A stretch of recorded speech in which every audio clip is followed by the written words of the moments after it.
இளைத்தமிழ் நேயர்கள் அனைவருக்கும் வணக்கம். நான் ஜோதிடர் தமிழரசன் பேசுகிறேன்.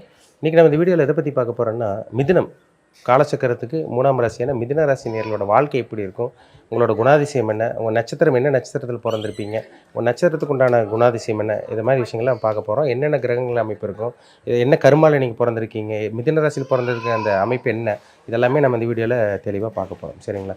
மிதுனம்ங்கிறது வந்து பார்த்திங்கன்னா காலச்சக்கரத்துக்கு 3ஆவது ராசிங்க. சரிங்களா? இது புதனோட ராசி. இந்த ராசியில் நீங்கள் பிறந்ததுக்கு அர்த்தமே என்னென்னா, அதாவது இந்த பிறவியில் வந்து பார்த்திங்கன்னா நீங்கள் வந்து ஒரு ரெட்டை மனசு உள்ளவங்களாக இருப்பீங்க. சரிங்களா? ஏன்னா மிதுனம்ங்கிறது 2 பேர், ஒரு ஆண் ஒரு பெண்ணு கலந்தது தான் மிதுன ராசி. எப்போவுமே கூட யாரோ ஒருத்தர் இருக்குன்னு நினைப்பீங்க. ரெட்டை மனசாக இருப்பீங்க. இதுவா அதுவா அதுவா இதுவான்னு கொஞ்சம் ஆசிலேஷன் மைண்டிலே குழப்பத்தில் இருக்கவங்க தான் மிதுன ராசிக்காரங்களாக இருப்பாங்க. ஆனால் பயங்கர விவரமாக இருப்பாங்க. ஏன்னா மிதுனம்ங்கிறது 3ஆவது ராசி, கம்யூனிகேஷனுக்கு உண்டான ராசி. நல்லா ஒரு புத்திசாலித்தனம் இருக்கும் உங்களுக்கு. நல்லா பேசுவீங்க அடுத்தவங்ககிட்ட, நல்லா கலகலகலன்னு சிரித்து பேசுவீங்க, நல்ல பேச்சு திறமை உங்களுக்கு ரொம்ப அதிகமாக இருக்கும். இதெல்லாமே மிதுன ராசிக்காரங்களுக்கு கண்டிப்பாக இருக்கும். சரிங்களா? உங்களுக்கு வந்து பாருங்கள், உங்கள் ராசியில் வந்து புதன்ங்கிறதுனால வியாபார தந்திரம் தெரிஞ்சு வச்சுருப்பீங்க. இளமையான தோற்றம் கொண்டவங்களாக இருப்பாங்க மிதுன ராசிக்காரங்க. அதேமாதிரி வந்து பார்த்திங்கன்னா துருன்னு இருப்பீங்க. வயசானாலும் உங்கள் ஏஜ் வெளியே காமிச்சு கொடுக்காது. இதெல்லாமே மிதுன ராசிக்காரங்களுக்கு உண்டான குணம். சரிங்களா? குணங்கிறது போது பார்த்திங்கன்னா இல்லாதவங்களுக்கு கொடுத்து உதவி செய்வீங்க. அதேமாதிரி நண்பர்கள் சேர்த்து வச்சுருப்பீங்க. அதே மாதிரி பார்த்திங்கன்னா ஒரு பிரச்சனை வந்து அந்த பிரச்சனைலேருந்து எப்படி ஈஸியாக வெளியே வரணும்னு உங்கள் அந்த டெக்னிக்கல் மைண்டு உங்களுக்கு ரொம்பவே நல்லா தெரியும். சரினா புதன்கிறது புத்திக்குண்டான கிரகம், அறிவுக்குண்டான கிரகம். சரிங்களா? இப்போ அந்த புதனோட அமைப்பில் பிறந்தவங்க வந்து பார்த்திங்கன்னா கண்டிப்பாக புத்திசாலியாக தான் இருப்பாங்க. ஏன்னா ஒரு சில பேர் மந்தமாக இருப்பாங்க, டல்லாக இருப்பாங்க, சோம்பேறித்தனம் இருக்கும். ஆனால் இவங்க துருன்னு இருப்பாங்க, ஒரு துடிப்பானவர்களாக இருப்பாங்க. ஒரு வேகமும் மற்றும் விவேகம் உடையவர்கள் தான் இந்த மிதுன ராசிக்காரங்க. அதில் மாற்றமே கிடையாது. இதில் 3 நட்சத்திரம் வரும். அதாவது மிருகசீரிஷம், திருவாதிரை, புனர்பூசம், இந்த 3 நட்சத்திரம் வரும். சரிங்களா? அது மிதுனத்தில் வந்து பார்த்திங்கன்னா உங்களுக்கு வந்து பார்த்திங்கன்னா மிருகசீரிஷ நட்சத்திரக்காரங்க வந்து பார்த்திங்கன்னா பயங்கர கோவக்காரங்க. மிருகசீரிஷ நட்சத்திரக்காரங்க கட் அண்ட் ரைட்டாக நடந்துக்குவாங்க. பிடிவாத குணம் உங்களுக்கு இருக்கும். உடனே முடிச்சிடணும்னு நினைப்பாங்க. உடனே பிரச்சனை வந்து அந்த பிரச்சனை உடனே முடிக்கணும், சால்வ் பண்ணணும்னு நினைப்பாங்க. ஏதோ பொறுமை உங்களுக்கு கொஞ்சம் கம்மிங்க. ஆனால் அவசரப்பட்டு படன்னு வேகமாக முடிவெடுப்பாங்க. ஏன்னா செவ்வாயோட நட்சத்திரம் வந்து அப்படி தான் இருக்கும், மிருகசீரிஷ நட்சத்திரம். அதே மாதிரி வந்து பார்த்திங்கன்னா உங்களுக்கு திருவாதிரை நட்சத்திரக்காரங்க வந்து பார்த்திங்கன்னா ஒரு பிரம்மாண்டமான திங்கிங் இருக்கும்.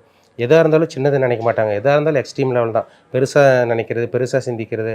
ஒரு கார் வாங்கணுன்னாலும் பெரிய லக்ஸுரியான கார் வாங்குவாங்க. ஒரு 2 வீலர் வாங்கணுன்னாலும் ஒரு ஆடம்பரமான வாகனம் வாங்குவாங்க. ஒரு காஸ்ட்லியான இது.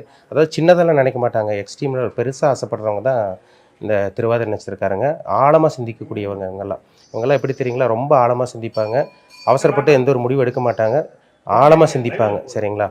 இதெல்லாமே உங்களுக்கு இருக்கும். அதேமாதிரி பிடிவாத குணம் அதிகங்க. அதாவது மிதுனத்துக்கு திருவாதிரை நட்சத்திரக்காரங்களுக்கு அவ்வளோ சீக்கிரம் கோபமே வராது. ஆனால் வந்தால் பயங்கர உச்சக்கட்டமாக கோபம் வரும்.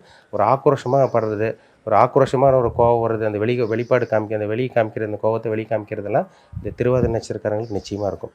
அடுத்து வந்து புனர்பூச நட்சத்திரம் நிதானமான இருப்பாங்க. ஒரு பொறுமையாக இருப்பாங்க, நிதானமாக இருக்கக்கூடியவங்களாக இருப்பாங்க. நல்ல ஒரு குணம் இருக்குது உங்களுக்கு. ஆன்மீக சிந்தனை இவங்களுக்கு ரொம்ப அதிகமாக இருக்கும் உங்களுக்கு. மனசாட்சிப்படி நடப்பாங்க. இளகை மனசு, ரொம்ப ஏமாளியாக இருப்பாங்க. அதாவது இல்லாதவங்களுக்கு கொடுத்து உதவி செய்கிறதுல ஒரு அருமையான நட்சத்திரம் புனர்பூச நட்சத்திரம். சரிங்களா? சாந்தமான குணம். எதாக இருந்தாலும் அமைதியாக இருப்பாங்க. அவ்வளோ சீக்கிரம் உங்களுக்கு கோபமே வராதுங்க. பொறுமையாக இருந்து காரியத்தை சாதிப்பாங்க. அவசரப்பட்டு படபடன்னு பண்ணுற இதில் வந்து இவங்க அந்த அமைப்பு அந்த நினைக்கக்கூட மாட்டாங்க அந்த மாதிரி. அதாவது புனர்பூச நட்சத்திரக்காரங்க. ஏன்னா இவங்க வந்து குருவோட நட்சத்திரத்தில் பிறந்தவங்களுக்கு அந்த நிதானம், சாந்தம், பொறுமை, இந்த அமைதி இதெல்லாமே அதிகமாக இருக்கும் உங்களுக்கு. இப்போ உங்கள் ராசிக்கு வந்து பாருங்கள், ராசிநாதன் எங்கே வந்து உச்சமடைகிறாருன்னா 4ஆம் இடத்துல போய் உச்சமடைகிறாரு. உங்கள் ஆட்சி வீடு அதுதான், சொந்த வீடு. அம்மா மேலே அதிகமாக பாசமாக இருப்பாங்க. அப்பாவை விட தந்தையை விட உங்களுக்கு அம்மா மேலே பாசம் உங்களுக்கு அதிகமாக இருக்கும். சரிங்களா? கல்விமானாக இருப்பாங்க, படித்தவங்களாக இருப்பாங்க. ஒரு சில பேருக்கு நடுவில் படிப்பு பிரேக் ஆகிருக்கும். ஆனால் படிக்கலைன்னா கூட படிக்காத மேதையாக திகழ்கிறவங்க தான் மிதுன ராசிக்காரங்க. கம்யூனிகேஷன் அதிகமாக இருக்குங்க. நல்லா அடுத்தவங்ககிட்ட பேசுகிறது, இது பண்ணுறது, படிக்காதவங்க கூட படித்தவங்களாக தெரிவாங்க. இது வந்து மிதுன ராசிக்காரங்களுக்கு அந்த இயல்பாகவே இந்த குணம் இருக்கும். அந்த தோற்றம் அவங்களுக்கு வந்துடும். சரிங்களா? அம்மா மேலே அதிகமாக பாசமாக இருக்கும் உங்களுக்கு. நல்ல ஒரு சொத்து வாங்குறது, வீடு வாங்குறது, அதேமாதிரி வந்து தன்னோட வாழ்க்கையை அடுத்த கட்டத்துக்கு கொண்டு போகிறது, சொத்து பத்தை அமைச்சிக்கிறது, நிலம் வாங்குறது, அதேமாதிரி வந்து பார்த்திங்கன்னா வெளியூர் போய் செட்டில் ஆகிறது, இதெல்லாமே உங்களுக்கு ஆட்டோமேட்டிக்காக வந்துடும். இந்த மிதுனம்னாலே வந்து பார்த்திங்கன்னா அது உபயராசி. அதாவது ஒரு இடத்துலேருந்து இன்னொரு இடத்துல போய் மாறி இருந்தாங்கன்னா உபயராசிக்கு இன்னொரு ராசியில் தான் போய் ராசிநாதன் வந்து உச்சமடைகிறார். இது ஒரு பொதுவான கான்செப்ட் தான். நம்ம ஜாதகத்தில் மற்ற அமைப்பு இருந்தால் அதை சொல்ல முடியும். இப்போ வந்து இவங்க வந்து வெளியூரில் போய் செட்டில் ஆகி இது பண்ணால் அவங்களுக்கு கொஞ்சம் நல்ல ஒரு இது இருக்கும். அது அடிக்கடி வெளியூர் போயிட்டு வர்றது, இல்லை இங்கே ஒரு ட்ராவலிங்கில் பாருங்கள், ஒரு வீடு இங்கே இருக்கும். ஒரு ஹஸ்பண்ட் ஒய்ஃப் இருப்பாங்க, இல்லை அப்பா அம்மா கூட இருப்பாங்க. இவங்க வெளியூர் போய் ட்ராவல் பண்ணிட்டு இவங்க அவங்களோட ஜீவனத்தை நடத்துகிற மாதிரி இருக்கும். சொந்த தொழில் பண்ணிகிட்டு இருக்கவங்களும் அதே மாதிரி தான். ஒரு வெளியூர் போய் ட்ராவல் பண்ணி ஒரு வேலை பார்க்குறதோ இல்லை வந்து பார்த்திங்கன்னா வேலை பார்க்குறதோ தொழில் பண்ணுறதோ இவங்களுக்கு கண்டிப்பாக செட் ஆகும். அதில் தான் அவங்க சாதிக்க முடியும். உங்கள் ராசிக்கு வந்து பாருங்கள், சுக்கிரன் வந்து உங்கள் ராசிக்கு சுக்கிரன் யோகாதிபதி. உங்கள் ராசிக்கு 5ஆம் அதிபதி சுக்கிரனா வர்றாரு. அவர் 12ஆம் அதிபதியாக வர்றாரு. குழந்தைகளுக்காக செலவு பண்ணுவீங்க நீங்கள், சரிங்களா? ஆனால் குழந்தைகளுக்காக அதிகமாக செலவு பண்ணுறவங்க மிதுன ராசிக்காரங்க. பெண் வாரிசு உங்களுக்கு கொடுக்கும். பொதுவாகவே மிதுன ராசிக்காரங்களுக்கு பெண் குழந்தை யோகம், பெண் வாரிசு கொடுக்கும். அந்த குழந்தையை செட்டில் பண்ணுறது, அந்த குழந்தைக்காக செலவு பண்ணுறது இது உங்களுக்கு அதிகமாக இருக்கும், சரிங்களா? இந்த குலதெய்வத்துக்காக செலவு பண்ணுவாங்க. இந்த குலதெய்வக்காக செலவு பண்ணுறது, இப்போ லவ் பண்ணிகிட்டு இருப்பாங்க ஒரு சில பேர், அந்த காதல் லவ் பண்ணிட்டு இருக்காங்க பையனுக்கோ பொண்ணுக்கோ செலவு பண்ணுறது, இதெல்லாமே இந்த மிதுனத்துக்கு உண்டான குணம், சரிங்களா? இப்போ குழந்தைகளுக்கு சப்போர்ட் பண்ணுறது, குழந்தைகளை செட்டில் பண்ணுறதெல்லாம் மிதுன ராசிக்காரங்க ஆட்டோமேட்டிக்காக அந்தந்த வயசில் பண்ணிடுவீங்க. அதில் மாற்றமே கிடையாது. உங்களுக்கு 6ஆம் அதிபதி வந்து செவ்வாயாக வருவாருங்க. அவரே 11ஆம் அதிபதியே வர்றார். இப்போ பாருங்கள், மூத்த அண்ணனும் உங்களுக்கு அக்காவும் இருந்தாங்க, எதிரியாக தான் இருப்பாங்க உங்களுக்கு. நல்லா கூட சின்ன வயசுலேருந்து நல்லா ஒன்றா, அப்போ கூட பிறந்தவங்க, ஒன்றா பிறந்தவங்களாம் பாருங்கள், கூட பிறந்தவங்க நல்லா பேசிகிட்டு இருப்பீங்க, இது பண்ணிகிட்டு இருப்பீங்க, நல்லா பேசிகிட்டு இருப்பீங்க, நல்லா கலகலன்னு இருப்பீங்க. திடீர்னு பிரச்சனை வந்துடும். திடீர்னு ஒரு விரிசல் வரும் அக்காவுக்கும் அண்ணனுக்கும். அப்போ மூத்த சகோதரன் சகோதரிக்கு உங்களுக்கு வந்து பார்த்திங்கன்னா பெரிய சப்போர்ட் எல்லாம் கிடைக்கிறது இல்லைங்க. அதில் ஏதோ ஒரு மனசங்கடமோ மன வருத்தமோ மிதுன ராசிக்காரங்களுக்கு வரதான் செய்யுது, சரிங்களா? அதில் மாற்றமே கிடையாது. ரத்த சம்மந்தப்பட்ட பாதிப்பு வரும் உங்களுக்கு. அதாவது மிதுன ராசிக்காரங்களுக்கு ரத்த சம்மந்தப்பட்ட பிரச்சனை, அனிமிக் ப்ராப்ளம், ரத்த சம்மந்தப்பட்ட நோய்கள் வர்றது, பிபி, ப்ரெஷர், கொலஸ்ட்ரால் இதெல்லாமே வர்றது அதிகப்படியாக பார்க்க முடியுது. ஏன்னா 6ஆம் அதிபதி செவ்வாயாக வரனால ரத்த சார்ந்த விஷயங்களில் கொஞ்சம் கவனமாக இருக்கணும். பிளட் இன்ஃபெக்ஷன் எல்லாம் ஆகும். அதனால் வந்து பார்த்திங்கன்னா இந்த விஷயத்தில் கொஞ்சம் கவனமாக இருங்க. பல்லில் பிரச்சனை வரும். பல்லில் பிரச்சனை, இந்த பல்லில் வந்து ரூட் கேனல் போடுறது, கிளிப்பு போடுறது, இந்த பல்லை பிடுங்குறது, இந்த இதெல்லாம் பண்ணுறாங்க பார்த்தீங்களா, அந்த கேப் போடுறது, இது எல்லாமே இந்த மிதுன ராசிக்காரங்களுக்கு அவங்களோட வாங்கிட்டு வந்த கர்மாவே அதுதான். அப்போ பல் சார்ந்த பிரச்சனைகள், ரத்த சம்மந்தப்பட்ட பிரச்சனைகள், எலும்பு மஜ்ஜை அந்த மாதிரி பிரச்சனைகள் அவங்களுக்கு வரக்கூடிய வாய்ப்புகள் அதிகம், சரிங்களா? திருமண வாழ்க்கைன்னு பார்க்கும்போது 7ஆம் அதிபதி வந்து பார்த்திங்கன்னா குருவாக வர்றாரு. 7ஆம் அதிபதி குரு வந்து 7 ஆட்சி பெறுறாரு. 8ஆம் இடத்துல போய் நீச்சம் அடைகிறார். ஒரு சில பேருக்கு திருமண வாழ்க்கை வந்து பார்த்திங்கன்னா அவர் 7ஆம் அதிபதி பாதகாதிபதியாக இருக்கிறனால திருமண வாழ்க்கை மிதுன ராசிக்காரங்களுக்கு ஏதோ ஒரு மனக்கசப்பு கொடுத்துருதுங்க. கொஞ்சம் சங்கடத்தில் போய் முடியுது, சரிங்களா?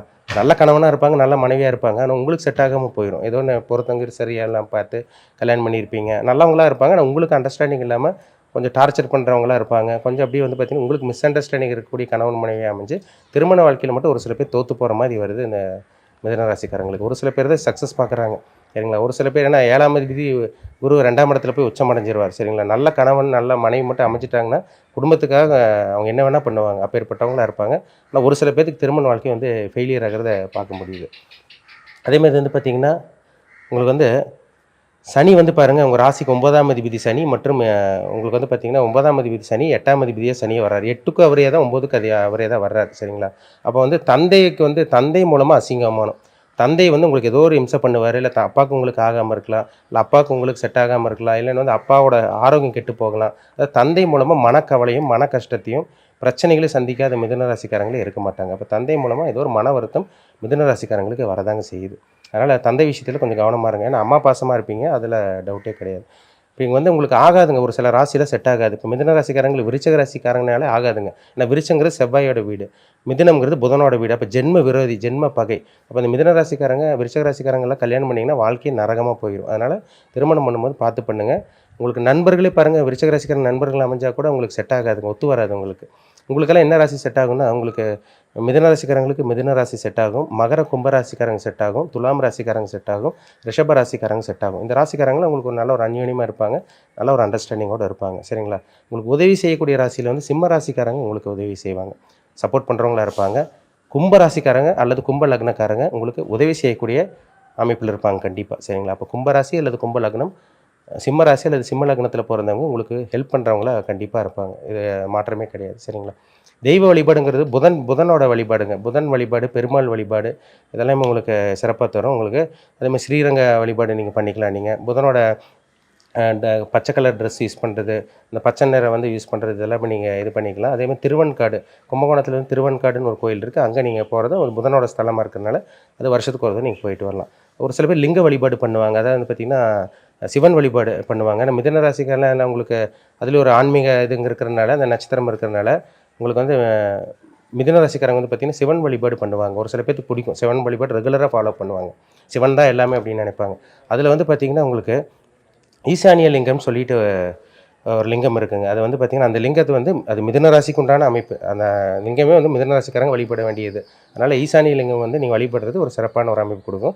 திருவண்ணாமலை கிரிவலம் போகிறவங்களுக்கு தெரியும், ரெகுலராக போகிறவங்களுக்கு அந்த ஸ்பாட்டில் போகிறவங்களுக்கு தெரியும். அந்த ஒரு கிலோமீட்டர் குறிப்பிட்ட கிலோமீட்டர் ஒவ்வொரு லிங்கமாக இருக்கும், 8 லிங்கமாக இருக்கும். அந்த லிங்கத்தில் வந்து ஈசானிய லிங்கம்னு இருக்கும். அது வந்து குறிப்பிட்டு சொல்லப்போனால் மிதுன ராசிக்காரங்க வழிபட வேண்டிய லிங்கம். அது நீங்கள் வழிபடுறது ஒரு நல்ல ஒரு அமைப்பாக உங்களுக்கு இருக்கும். சரிங்களா?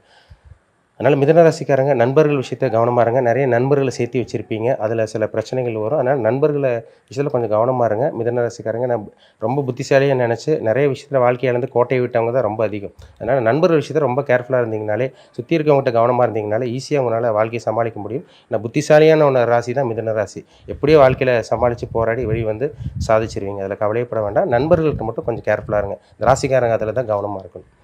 மீண்டும் அடுத்த பதிவில் சந்திக்கும் வரை உங்களிடமிருந்து விடைபெறுவது உங்கள் சகோதரர் தமிழரசன். நன்றி, வணக்கம்.